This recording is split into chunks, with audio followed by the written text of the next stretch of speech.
أعوذ بالله من الشيطان الرجيم بسم الله الرحمن الرحيم يا أيها الذين آمنوا كتب عليكم الصيام كما كتب على الذين من قبلكم لعلكم تتقون وقال أيضا قل يا عبادي الذين أسرفوا على أنفسهم لا تقنطوا من رحمة الله إن الله يغفر الذنوب جميعا إنه هو الغفور الرحيم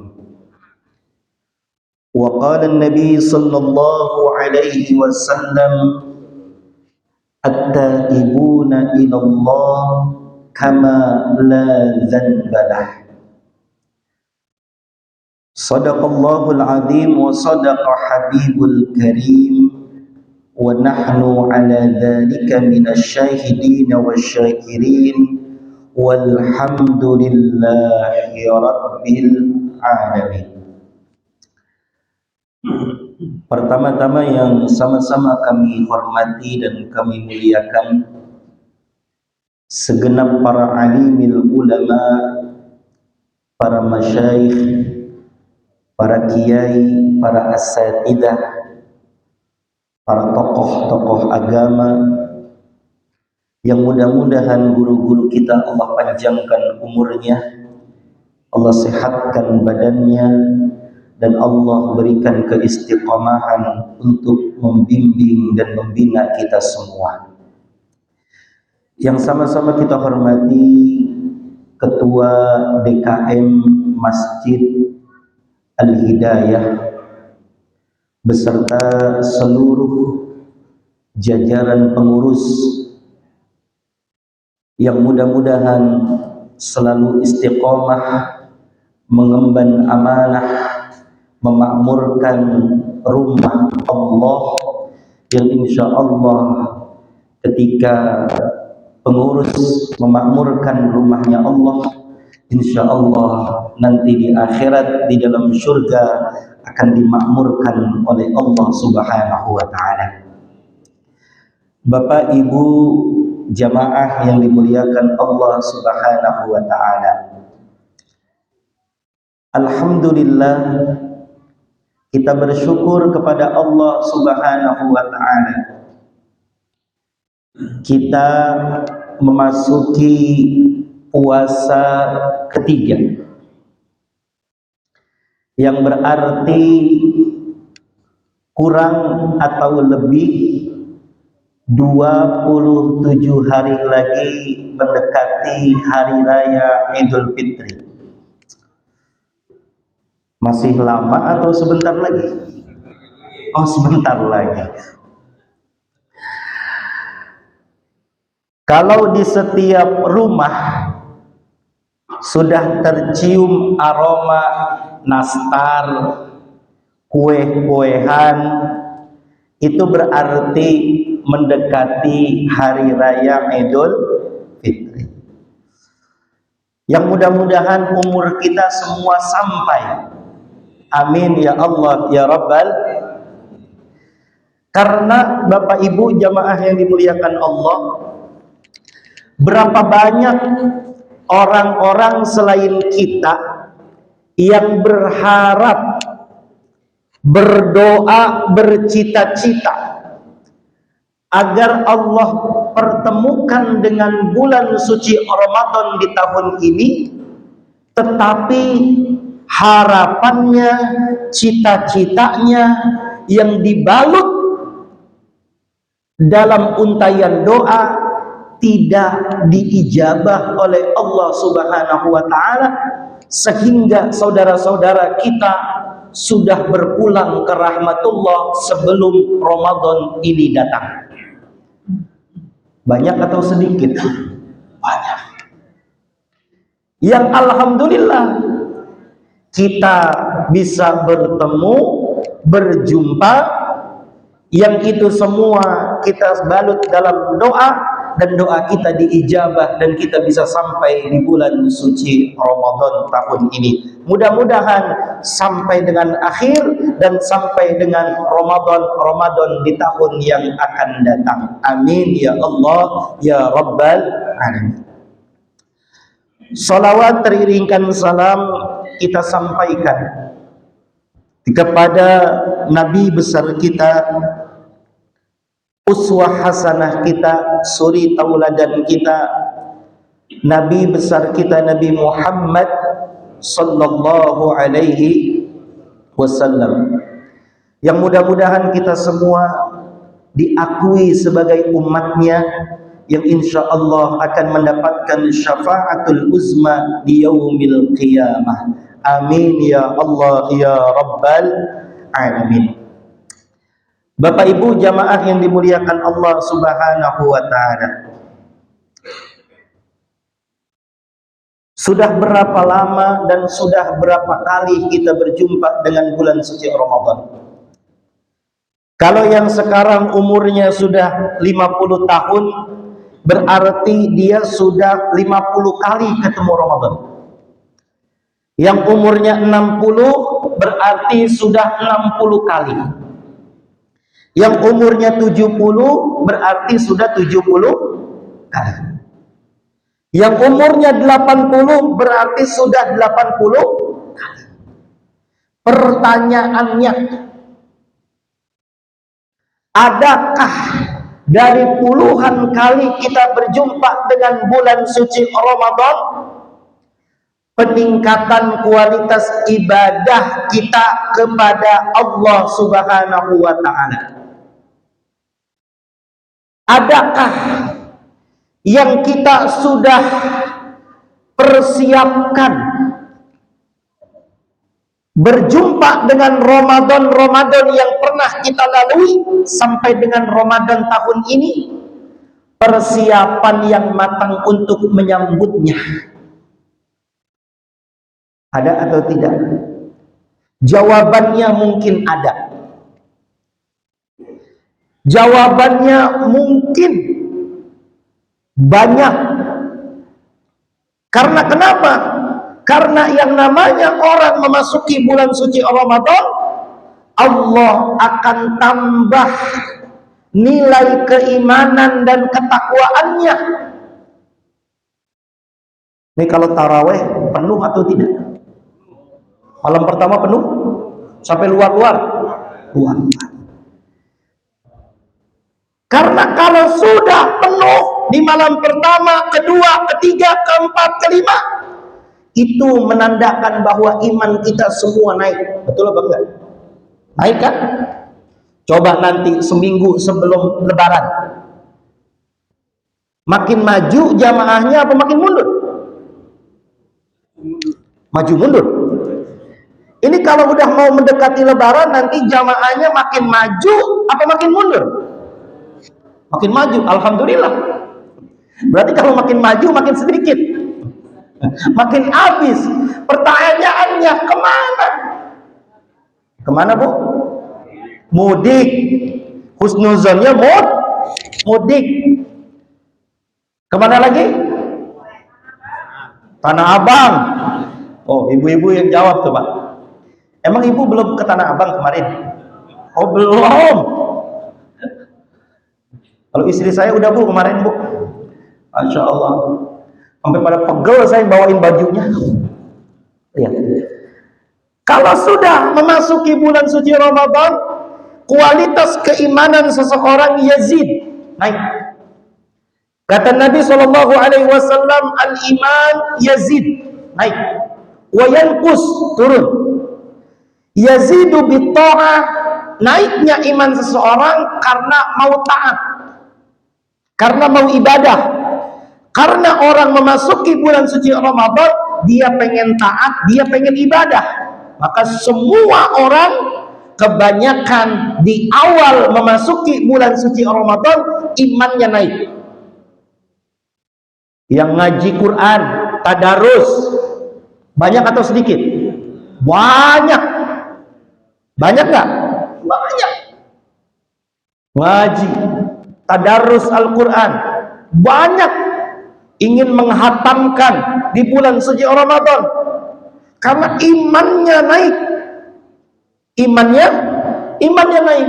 Makanya Ramadan itu kata ulama adalah bulannya ibadah. Orang akan ibadah di bulan suci Ramadan. Bapak Ibu jamaah yang dimuliakan Allah Subhanahu wa taala, puasa. Alhamdulillah, semuanya kita puasa. Sahur atau tidak? Sahur ya. Banyak atau tidak? Banyak.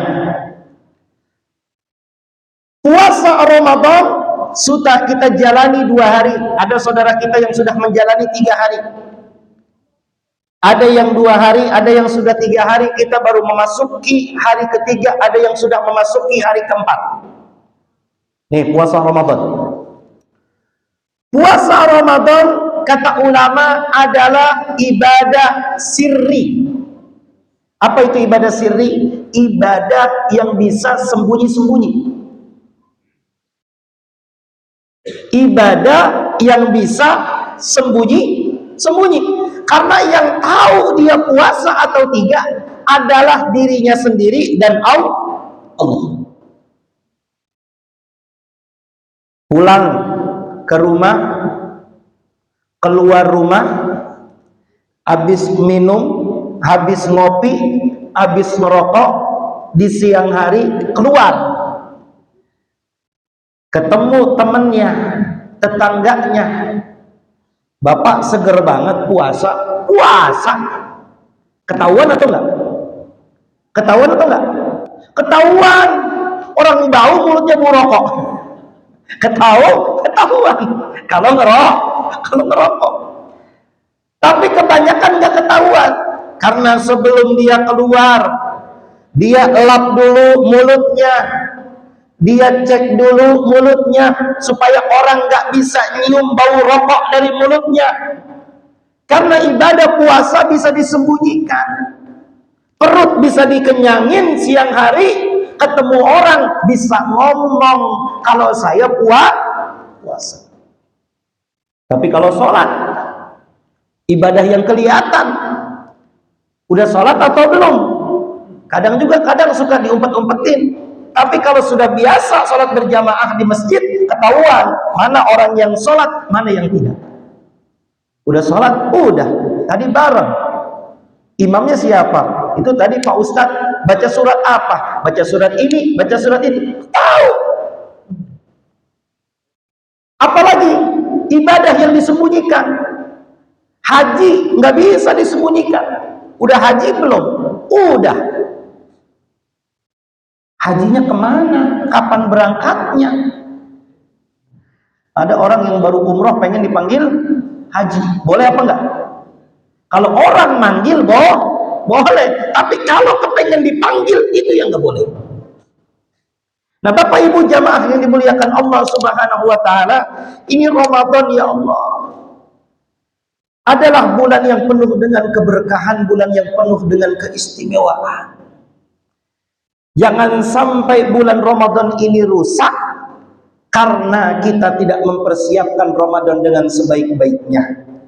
Kalau dalam kaidah fikih dikatakan puasa itu adalah al-imsak, menahan, anil akli wasyurbi wa min mubtilat siyam, dari yang namanya makan, minum, juga dari hal-hal yang membatalkan puasa. Itu puasa, makan, minum, berhubungan badan antara suami dan istri, itu yang membatalkan. Pertanyaannya, kalau tidak sengaja batal atau tidak? Batal atau enggak? Bapak biasa kopi pagi-pagi pulang dari masjid, langsung ke dapur ngaduk kopi, minum udah habis segelas, habis itu diingetin, Bapak nggak puasa. Ya Allah, lupa. Batal nggak? Enggak batal. Udah biasa sarapan, pagi-pagi pulang ke rumah, nyari apa yang ada, dia makan. Sepiring tuh, dia makan. Habis itu ada yang ngingetin, Bapak nggak puasa? Puasa. Kok makan? Ya Allah, Bapak lupa. Batal nggak? Batal nggak, Pak? Enggak. Enggak. Itu yang begitu beruntung banget. Kopi segelas, nasi sepiring. Beruntung banget. Ya Allah. Puasa tuh, Pak. Puasa itu kalau kita nggak sengaja makan minum udah batal. Tapi yang disengaja itu yang membatalkan. Ya Allah Ustaz, saya udah mulai pikun ini Ustaz. Kadang suka lupa saya puasa apa enggak tuh gitu. Itu enak tuh yang begitu tuh. Udah begini di rumah sendirian lagi dia. Ya Allah, ya Allah. Nah, Bapak Ibu jamaah yang dimuliakan Allah Subhanahu wa taala. Ayo kita mulai setting nih Ramadan, jangan lewat begitu aja di dalam kehidupan kita. Kita jadikan Ramadan ini sebagai bulan yang kita semua meraih keutamaan di bulan suci Ramadan.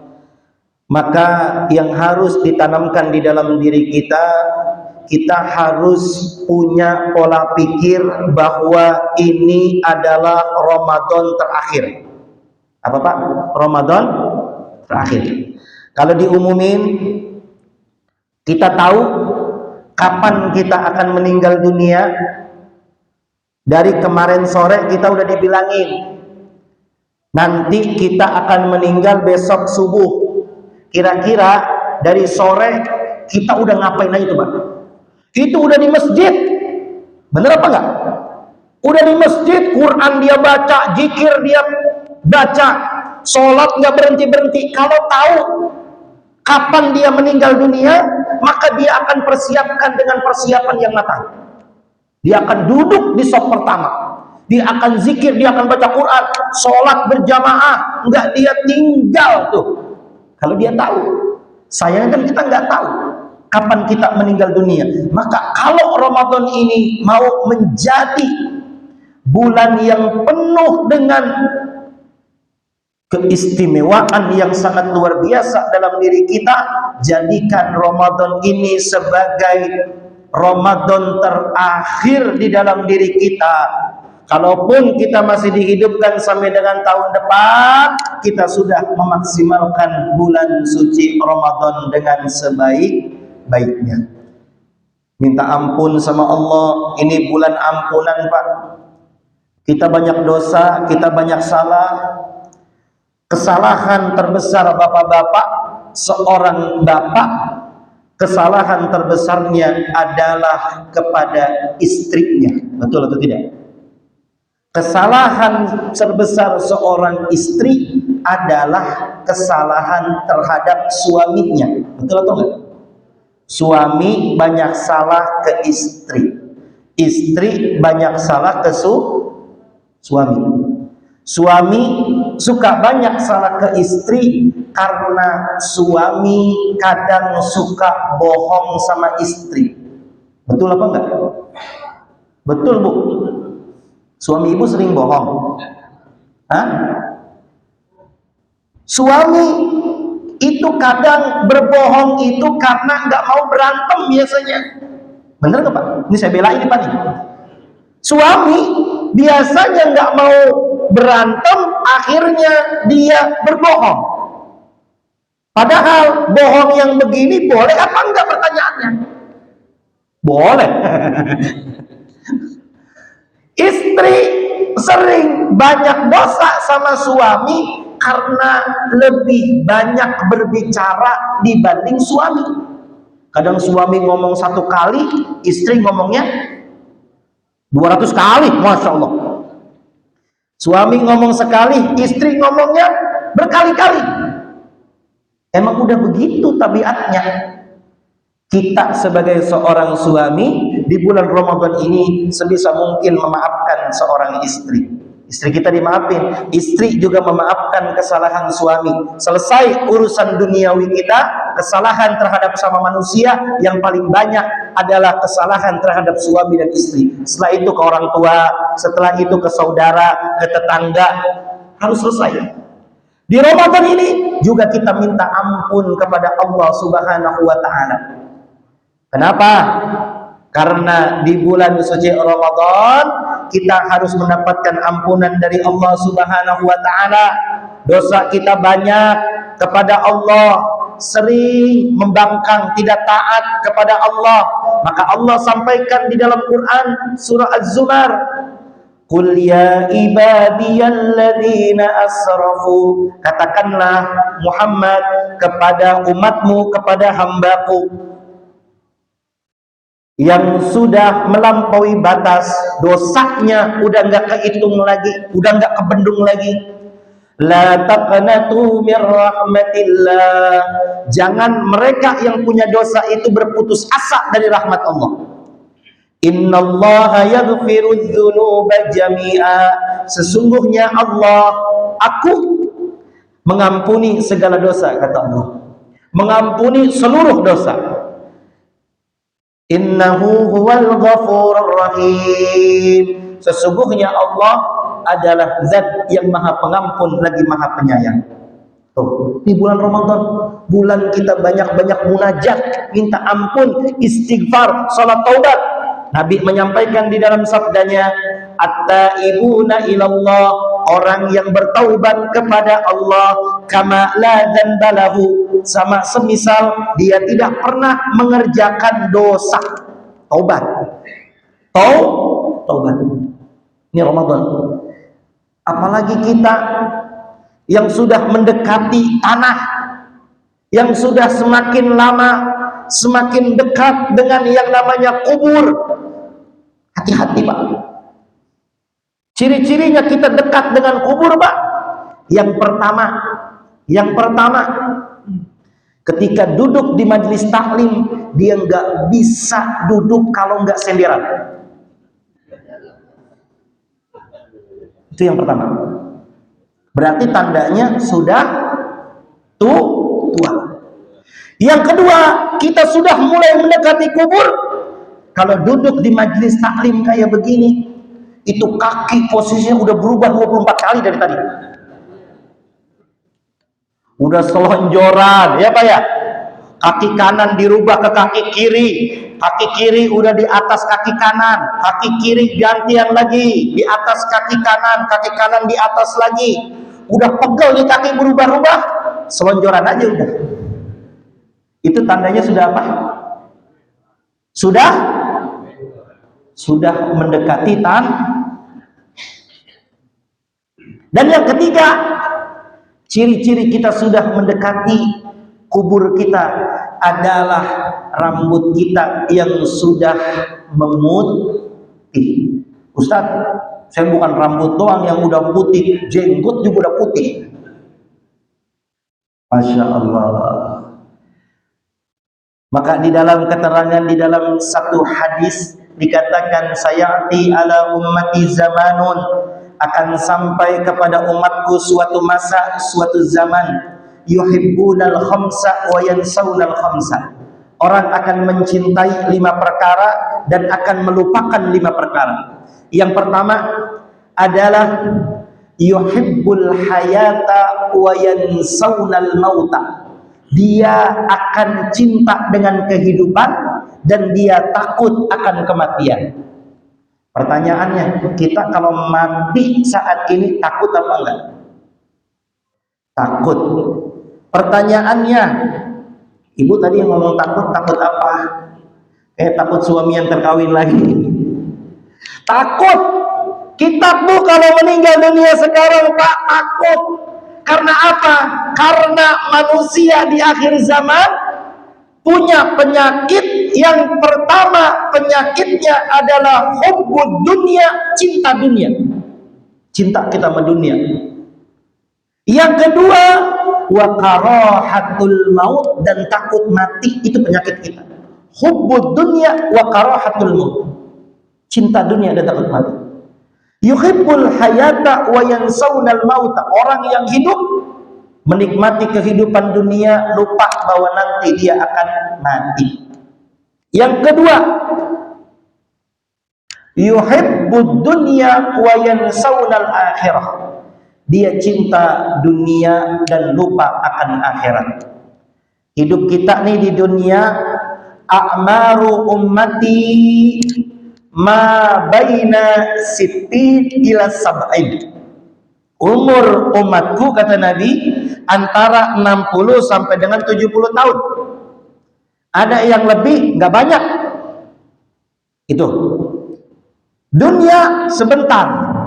Yang mana kata Nabi di dalam satu hadis yang diriwayatkan oleh Imam At-Tirmidzi, mali wa mali dunya. Apa yang aku punya dari dunia ini? Wa ma ana fid dunya illa qaraqibin istadalla tahta syajaratin. Aku ini di dunia, kata Nabi, seperti orang yang sedang safar. Seperti orang yang sedang berkendara. Sedang safar, sedang berpergian. Tahta syajaratin summa roha tahta syajaratin. Dia istirahat. Orang yang berpergian akan istirahat. Kata Nabi, aku istirahat di bawah pohon. Summa roha wa tarokaha. Setelah istirahat, aku akan meninggalkan. Istirahat dari perjalanan kita itu adalah dunia. Sebentar. Kan di dunia ini kan tiba-tiba kita tua, tiba-tiba kita punya anak, tiba-tiba kita punya istri, punya anak, tiba-tiba punya cucu, tiba-tiba udah tua. Dunia sebentar.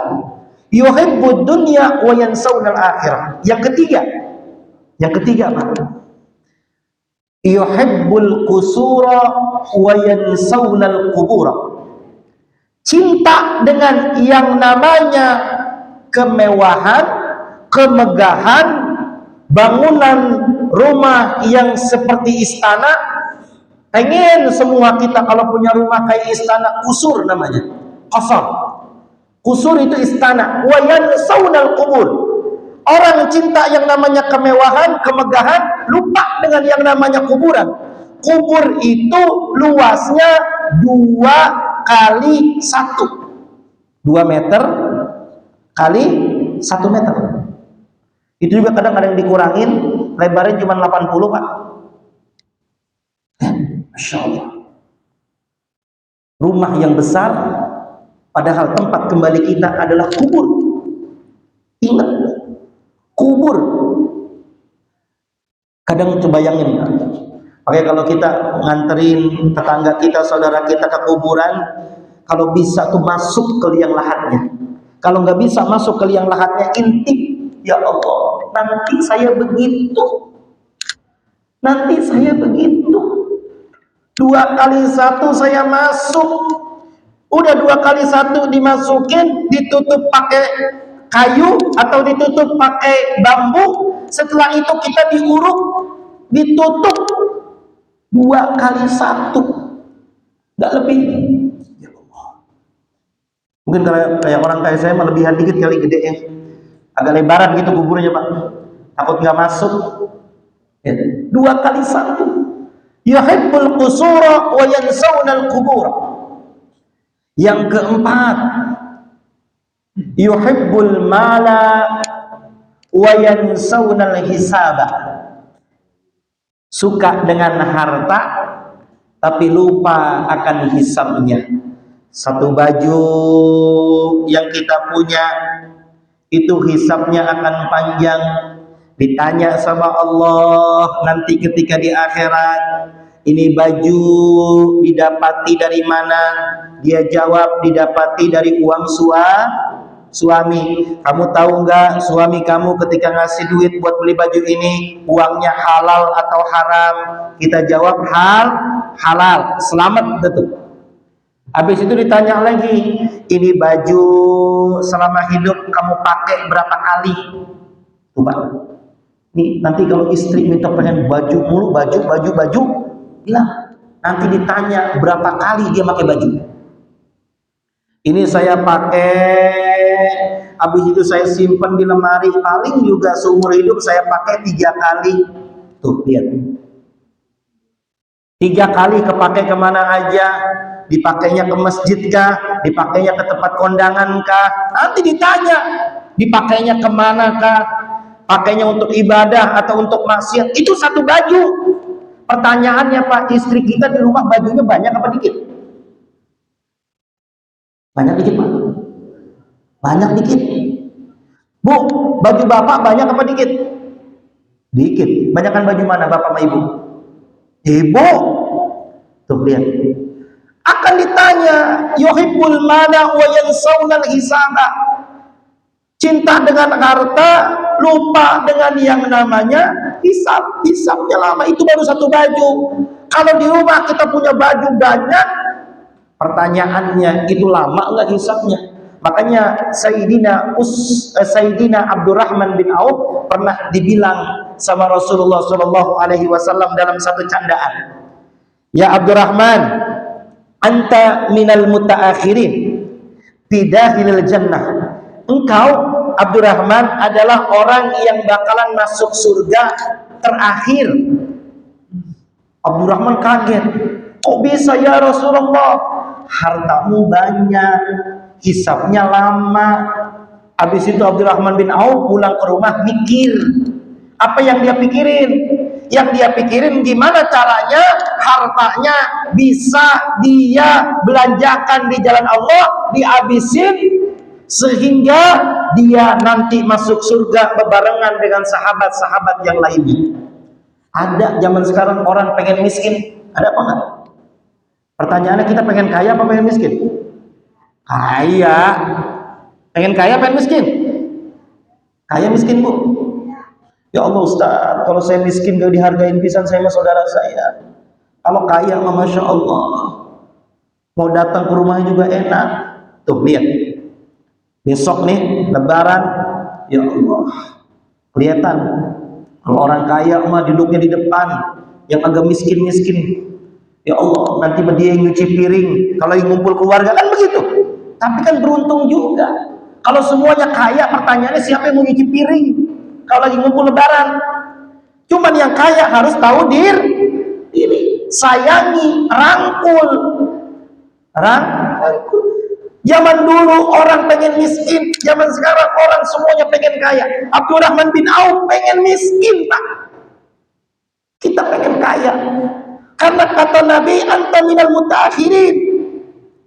Kamu masuk surganya dari golongan orang-orang terakhir. Kenapa ya Rasul? Karena kamu kaya. Mikir. Akhirnya apa?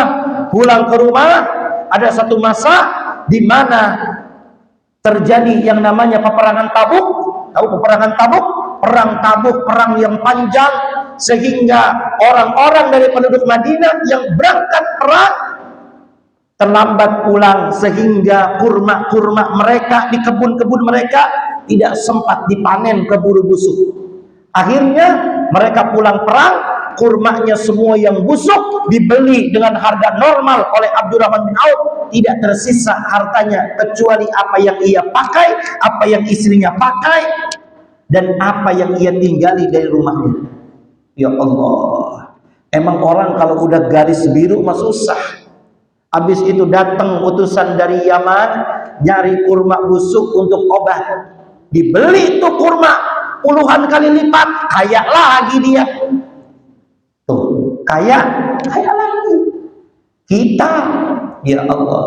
Makanya kalau mau kaya kayak Abdurrahman, gimana caranya? Perbanyak sedekah.